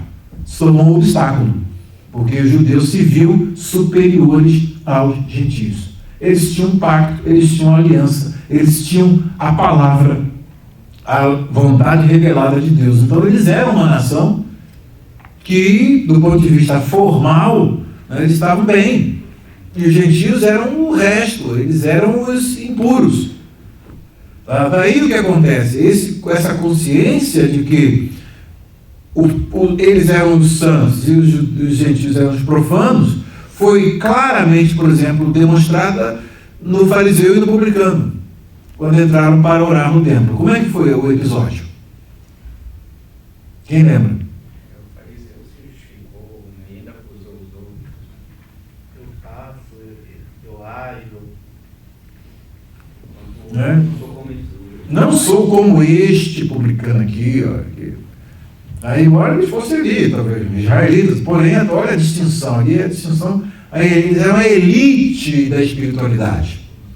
Então, a elite espiritual da época. E aí, por conseguinte, o que faz? Hein? O que faz? Faz com que eles tenham esse entrave.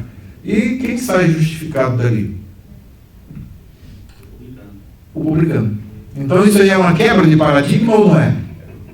É uma quebra de paradigma. Jesus vem quebrando paradigmas e isso vai fazendo com que eles se escandalizem. Quando Jesus come com pecadores, quando uma mulher impura, né, lava os pés de Jesus com suas lágrimas, enxuga com seus cabelos. Se esse homem soubesse quem é essa mulher pecadora aí, era uma pecadora, se ele soubesse, mesmo se ele fosse profeta mesmo, ia saber que essa mulher aí, o modo como eles viam. Percebe? Isso tudo vem de longos séculos nessa visão. Eles são os puros e os gentios são os impuros. Amanda foi a única sobrevivente aqui das Varoas, né?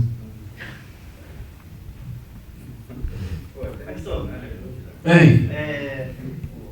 Nessa ideia de que os israelitas eles tinham uma visão de que eu sou o povo escolhido, eu sou o puro, eu tenho a lei, eu sou o povo de Deus. Existe uma ideia aí inclusa de que Deus, na sua onisciência, ele já sabia que o povo escolhido iria rejeitar ali o seu filho. Existe uma ideia ali de que existe a soberania de Deus agindo nessa situação e de que Deus já tinha predestinado tudo isso, tudo que aconteceria diante. Com certeza, inclusive ele deu todo o cenário histórico, foi montado por ele. A história não acontece ao acaso. Todo o cenário histórico acontece porque Deus está no controle de tudo. Ele não somente acompanha a história e aprende com ela, como diz os obediências, né? Como diz o termo aberto. Não, ao contrário, ele define tudo. E esse foi um dos grandes entraves para eles. Eles são aqueles que Jesus qualificou como os sábios e entendidos, e os outros humildes que se puseram a ouvir foram chamados para serem os pequeninos. Revelaste essas coisas aos pequeninos e ocultaste aos sábios e entendidos. Então, se tem um agente aí, acho que agora é respondida. Foi Deus que fez isso. Ocultaste essas coisas aos sábios e entendidos e revelaste aos pequeninos. Então foi. Tem uma ação positiva de Deus aí. Não só passiva, mas positiva. Ok? A segunda razão, isso aí atrapalhou muito o pensamento judaico. A segunda razão para a controvérsia foi a insistência de Nosso Senhor de que as leis alimentares não importavam realmente. E a decisão apostólica de que não precisavam ser observadas, a menos que ofendesse os escrúpulos dos mais fracos. Isso vai ser visto em Romanos capítulo 15. Tá? Então, Mateus capítulo 15, versículo 10 ao 20, e Marcos 7, do 14 ao 23, por exemplo, faz parte daquele sermão em que Jesus diz, no finalzinho, tudo que entra, né? Ele diz que, aí vai reiterar aquilo que nós falamos aqui antes, acerca do que qual é a religião, o que Deus de fato queria com sacrifício. Não era o sacrifício para Deus, é um coração quebrantado, um espírito contrito, Deus não rejeitaria. E olha aqui, ele disse que era mais importante ter um coração puro do que lavar as mãos antes das refeições, ou às refeições. Tudo o que entra pela boca vai para o estômago e assim passa, ou seja, sai. Mas o que sai da boca procede do coração. E isso contamina o homem, porque do coração procedem os maus pensamentos, o assassinato, adultério, fornicação, roubo, falso testemunho, calúnia.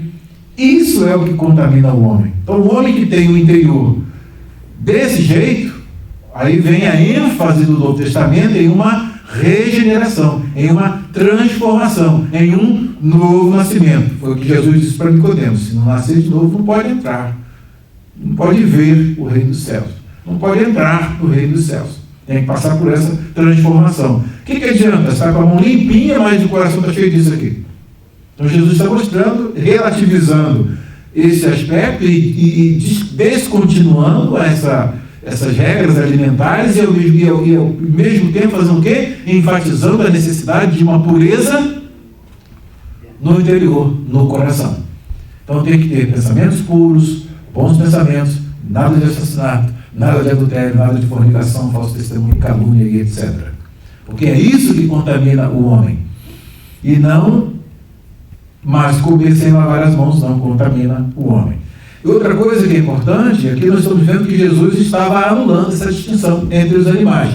Um outro episódio que a gente vai perceber que acontece com Pedro. O que ele vê? Na sua visão, ele vê o quê? Deus mostrou que nenhum homem era comum ou imundo. Mas como é que Deus mostrou para ele? O que ele viu? Ele viu um grande lençol, o qual era baixado à terra pelas 4 pontas, e diz aqui: contendo toda a sorte de quadrúpedes, répteis da terra e aves do céu. Tá? Contendo toda a sorte de quadrúpedes, répteis. E o que está dizendo? E ouviu-se uma voz que se dirigia a ele: levanta-te, Pedro, mata e come. E ele responde o quê? Mas Pedro replicou: de modo nenhum, Senhor. De modo nenhum, Senhor, porque jamais comi coisa alguma comum e imunda. Pedro estava aqui na visão, estava fazendo o quê? Se referindo a Levítico 11 ou Deuteronômio 14. As leis do Antigo Testamento. E aí, mas isso aqui, essa visão, ela não tinha o objetivo apenas de se reportar aquelas leis dietéticas do Antigo Testamento. Tinha um aspecto mais amplo aí, que aí é que nos dá a interpretação do que de fato aquilo estava apontando. Olha aqui, olha. E diz aqui: mas Pedro replicou, de modo nenhum, Senhor, porque jamais comi coisa alguma comum ou imunda. Segunda vez a voz lhe falou: ao que Deus purificou, não consideres comum.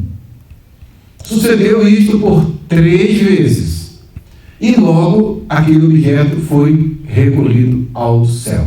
Aí, como Pedro tem a visão, interpreta isso na hora que chegam os homens da parte de Cornélio, vocês mesmos sabem que como é ilegal para um judeu se associar ou visitar qualquer pessoa de outra nação. Mas Deus me mostrou que a nenhum homem devo chamar comum ou imundo. Então, o que era praxe nessa época, agora nós estamos vendo que desmoronar. Jesus já tinha dito isso e agora os apóstolos vão confirmar isso, ratificar. O que é impressionante sobre a narrativa, do nosso ponto de vista, é a maneira como Pedro relaciona a visão, abolindo a distinção entre os animais limpos e impuros, com a distinção entre homens limpos e impuros. Tá? Então, como eu falei a princípio, aquelas leis até que estavam mostrando algo que iria ser um paradigma a ser derrubado com a vinda de nosso Senhor e Salvador Jesus Cristo, que transforma todos, dá possibilidade a todos de todas as nações, povos e línguas e raças e tribos a serem participantes desse novo processo de relacionamento com Deus. É o novo pacto, é a nova aliança. Tá? Não vai tornar, ao contrário, vai fazer com que, e para provar que eles estavam limpos, o que Jesus fez ali? O que Deus fez naquele momento em que Pedro está pregando para os gentios? Batismo no Espírito Santo. O mesmo Espírito Santo que ele recebeu, os gentios também receberam. Então eles não são imundos. Acabou essa distinção. E essa distinção aqui então tem um aspecto duplo. A distinção literal da visão indicava os gentios, que seriam incluídos também e passíveis de participar das mesmas bênçãos. Vai Efésios 3, que o apóstolo Paulo vai dizer isso. Fez com que gentios e judeus pudessem participar do mesmo corpo e participantes das mesmas promessas. Volta ao pacto abraâmico. Em ti serão benditas todas as famílias da terra. Então a vinda do Filho do Homem, a vinda do Filho de Deus, ela causa essa mudança. O Conselho de Jerusalém também faz com que exigir dos crentes apenas que eles se abstivessem de quê? Das contaminações dos ídolos, da impureza moral, tá? E do que é estrangulado e do sangue. Então carne sufocada, eles tinham que evitar o do sangue. Tá? Em outras palavras, a exigência da circuncisão e a distinção entre animais limpos e impuros foram abolidas. Tá? O importante disso tudo aqui é que agora essas leis que distinguiam Israel das outras nações foram postas de lado. Já não tem mais um fator que agora distingue a igreja das nações, né, que não pertencem a essa nova nação de Deus. Mas o que vai fazer com que haja essa distinção é o nosso caráter, o nosso interior, que vai ser mostrar para eles de quem nós somos filhos. Para que os homens vejam o quê? As vossas boas obras e glorifiquem a vosso Pai que está nos céus. Não lavar as mãos, não comer um animal que era considerado impuro, mas o caráter, o relacionamento, o modo de viver, o modo como nós nos relacionamos com os que estão de fora e com os que estão de dentro, os domésticos da fé, é isso que vai fazer a diferença e não o que se come, nem lavar as mãos. E isso foi chocante para a igreja no Novo Testamento. O apóstolo Paulo, quando pega essa transição, acharam aí Romanos 14? Hein? 14, né? Se seu irmão está sendo ferido por aquilo que você come, você não está mais caminhando em amor. Ou seja, nessa transição em que os gentios estavam agora na igreja, gentios, regra alimentar dos gentios? 0. Regra alimentar dos judeus? Enorme regra. Aí o que acontece? Como é que esses dois grupos vão se relacionar? Hein, Leila? O judeu chega na casa do gentio e o gentio tem um porquinho assado. Quando ele sabe que vai um irmão judeu visitar, o que ele vai fazer? Para não escandalizar o meu irmão, que ainda não está liberto, né? É fraco, como diz o apóstolo Paulo, né? Então não vou fazer deixa o porquinho guardado aí, e quando ele sair a gente come. Né? Eu vou fazer um legumezinho para ele e tudo mais. O apóstolo Paulo vai dizendo aqui: ora, quanto ao que está enfermo na fé, recebei-o não em contendas sobre dúvidas. Não precisa ter briga. Porque um crê que de tudo se pode comer e o outro que é fraco come legumes. Então, vegano aí é fraco, viu? Não é forte não, é fraco. E diz mais, deixa eu botar aqui o texto para vocês irem acompanhando, para ninguém dormir. E o almoço está pronto lá embaixo, aguardando a gente. Vamos aqui, Romanos 14. Esse texto é fundamental, porque ele estabelece um modo de na igreja que está trabalhando num modo de transição. Né? Essa transição ela ocorre. Essa transição ocorre e é necessária porque você tem uma igreja que agora ainda tem gentios e judeus. Depois se tornou a maioria gentílica. Hoje não tem mais problema de alguém ficar aí preocupado que vai comer um porquinho, um peixe se vai matando, sei lá o quê.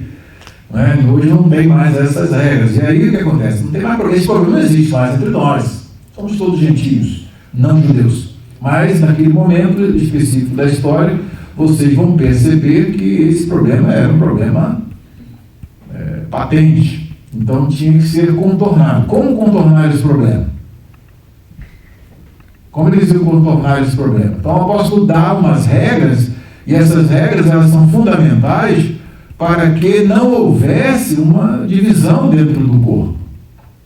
Tá? Para que não houvesse uma divisão. Então diz ele aqui, ó, quem come de tudo não deve desprezar quem não faz isso. E quem só come verduras e legumes não deve condenar quem come de tudo, pois Deus o aceitou. Quem é você para julgar o escravo de alguém? Se ele vai vencer ou não, isso aqui é uma... Vamos pegar a versão melhor aqui.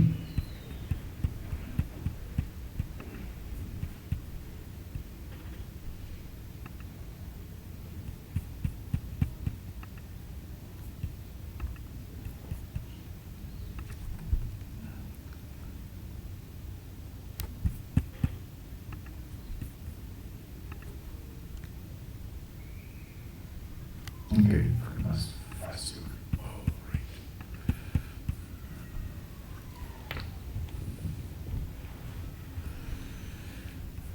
E o que come não despreze o que não come, e o que não come não julgue o que come, porque Deus o recebeu por seu. Quem és tu que julgas o servo alheio? Para seu próprio Senhor ele está em pé ou cai, mas estará firme, porque poderoso é Deus para o firmar. Um faz diferença entre dia e dia, mas outro julga iguais todos os dias. Cada um esteja inteiramente seguro em seu próprio ânimo. O apóstolo Paulo aqui não estabelece algo proibindo, porque vem esses novos crentes do judaísmo, então ele vem com essas práticas. Então, para não haver conflito, ele faz aqui uma terceira margem do rio, né, para que houvesse uma comunhão pacífica entre eles. Então, isso aqui são princípios que agora praticamente não tem muita dificuldade, não.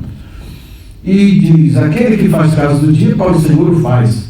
O que come para o Senhor come, porque dá graças a Deus. E o que não come para o Senhor não come e dá graças a Deus. Porque nenhum de nós vive para si, nenhum de nós morre para si. Porque se vivemos para o Senhor, vivemos. Se morremos para o Senhor, morremos. Se morremos para o Senhor, morremos. De sorte que ou vivamos ou morramos, somos do Senhor.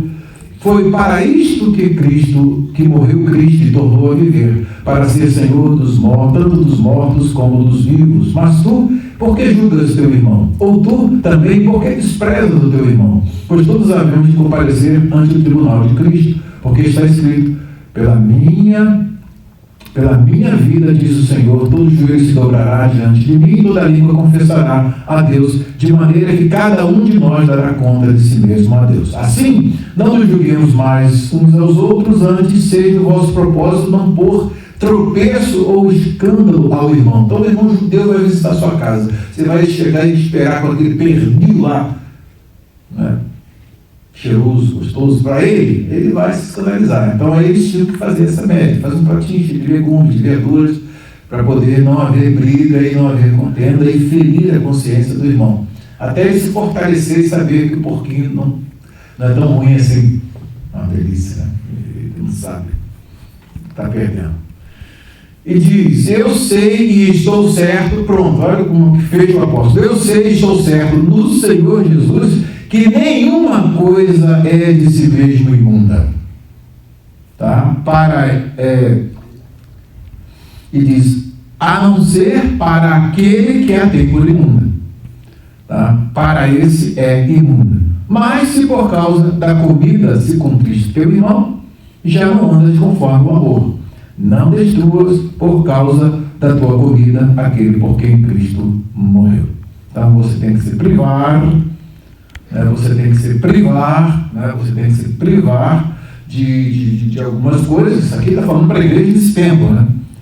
Para poder manter o irmãozinho na fé. Você chega lá, vê aquele pernil assado, ele se escandaliza, faz igual eu lembro da história que eu li essa semana, de um irmão que se converteu e a igreja tinha essas regras dietéticas ali, alimentares judaicas. E ele era um fazendeiro, vendia porcos e fez aquele almoço para toda a igreja. Aí o pastor chegou lá, viu aquele monte de porquinho, viu os porquinhos tudo assado lá, aquela prato para todo lado, e aí perguntou, já viu aquelas regras de de impuro, de não puro, de puro e de impuro na Bíblia? Já aprendeu isso? Eu falei, sim, pastor. Tanto é que eu esfreguei bastante esses porcos. Toda a cabeça dele não tinha nada daquilo ali. Com certeza saiu daquele vídeo, com certeza. Não é? Mas é exatamente isso aí. Não seja, pois, blasfemado o vosso bem, porque o reino de Deus não é comida nem bebida, mas justiça, paz e alegria no Espírito Santo. Porque quem nisto serve a Cristo é agradável a Deus e aceita aos homens. Sigamos, pois, as coisas que servem para a paz e para a edificação de uns para com os outros. Não destruas por causa da tua comida a obra de Deus. É verdade que tudo é limpo, mas mal vai para o homem que come com escândalo. Bom é não comer carne, nem beber vinho, nem fazer outras coisas em que o teu irmão tropece ou se escandalize, ou se enfraqueça. Tens tu fé? Tenha em ti mesmo diante de Deus. Bem-aventurado aquele que não se condena a si mesmo naquilo que aprova. Mas aquele que tem dúvidas, se come, está condenado, porque não come pela fé. E tudo o que não é de fé é pecado. Pronto, Paulo fecha a questão desse modo. Então, a nossa lição de hoje, eu acho que foi muito proveitosa. Nós tivemos a condição de ver, né, que as dietas alimentares do Antigo Testamento já não são válidas para a igreja no Novo Testamento, nós, né, entretanto, nós ficamos muito cientes que agora a distinção que é feita entre nós e o mundo está no homem interior. Esse que tem que ser descoberto diante das pessoas para verem que nós, não as regras externas, um caráter interno transformado, uma vida transformada, que não tem aquelas más características que os religiosos da época tinham, né, que iam matar a mulher que foi pega no ato adulterando. Eles estavam perpetrando um assassinato, na realidade, porque não trouxeram um homem com quem ela adulterou. Se ela foi pega no próprio ato adulterando, cadê o homem? Então a intenção era prejudicar a mulher, e o homem, ele disse, não pode dizer de repente, quem sabe no escrito, ou no saldo seu, então alivia a barra dele. Aí mostra-nos aqui que nós temos que ter todo esse aspecto do homem interior exposto àqueles que estão ao nosso redor. Esse agora é o distintivo do novo Israel, do Israel de Deus. Que o Senhor nos abençoe. Amém. E obrigado pela paciência de vocês. E vamos ao nosso almoço.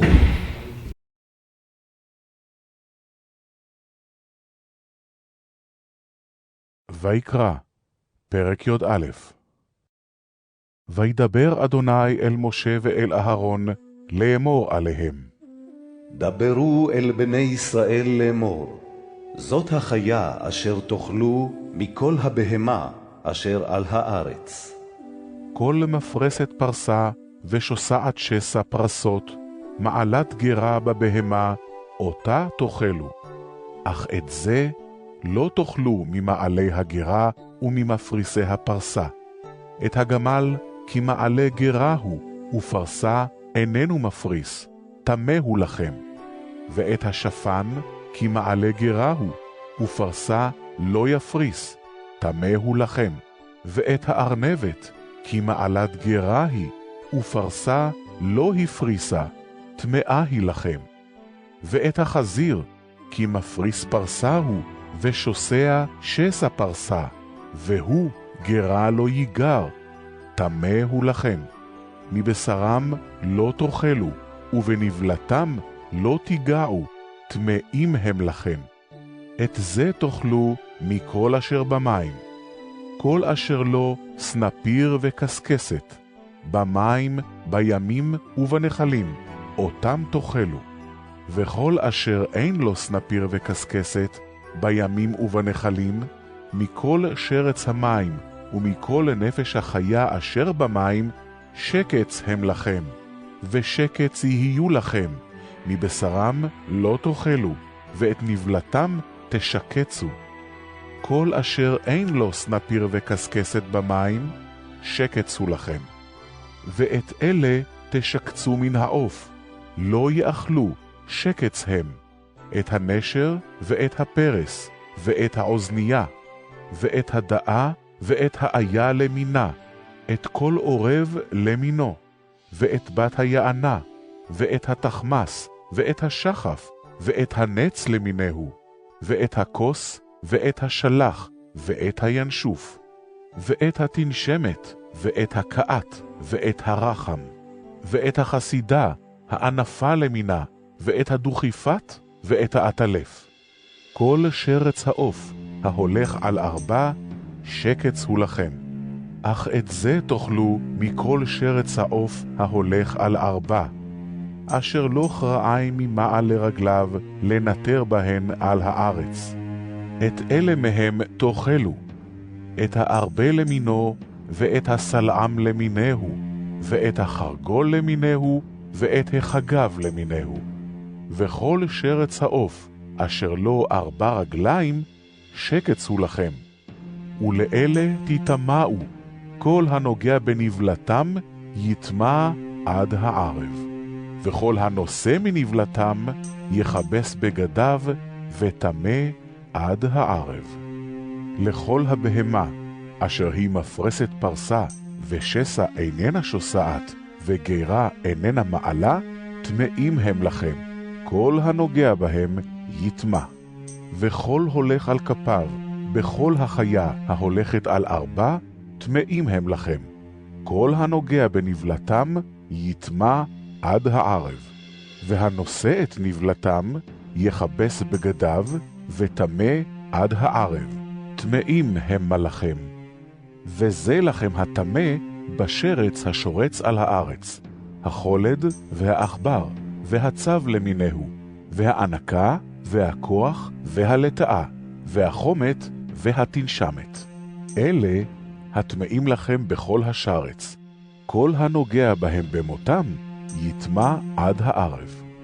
וכל אשר ייפול עליו מהם במותם יטמא, מכל כלי עץ, או בגד, או אור, או שק.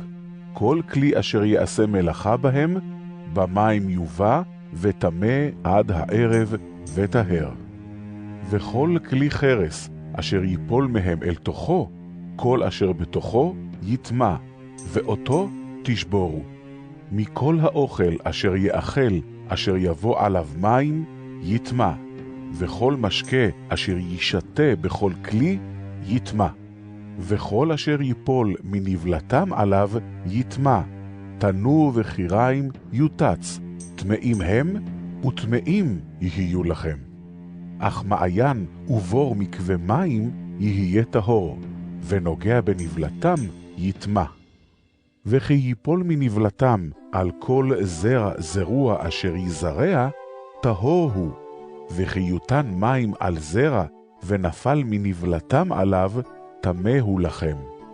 וכי ימות מן הבהמה אשר היא לכם לאוכלה, הנוגע בנבלתה יטמא עד הערב, והאוכל מנבלתה יכבס בגדיו וטמא עד הערב, והנושא את נבלתה יכבס בגדיו וטמא עד הערב. וכל השרץ השורץ על הארץ, שקץ הוא, לא יאכל. כל הולך על גחון, וכל הולך על 4, עד כל מרבה רגליים, לכל השרץ השורץ על הארץ, לא תאכלום, כי שקץ הם. אל תשקצו את נפשותיכם בכל השרץ השורץ, ולא תטמאו בהם ונטמאתם בם. כי אני אדוני אלוהיכם, והתקדישתם והייתם קדושים, כי קדוש אני, ולא תטמאו את נפשותיכם בכל השרץ הרומס על הארץ. כי אני אדוני, המעלה אתכם מארץ מצרים, להיות לכם לאלוהים, והייתם קדושים, כי קדוש אני. זאת תורת הבהמה והעוף, וכל נפש החיה הרומסת במים, ולכל נפש השורצת על הארץ. להבדיל בין הטמא ובין הטהור, ובין החיה הנאכלת, ובין החיה אשר לא תאכל.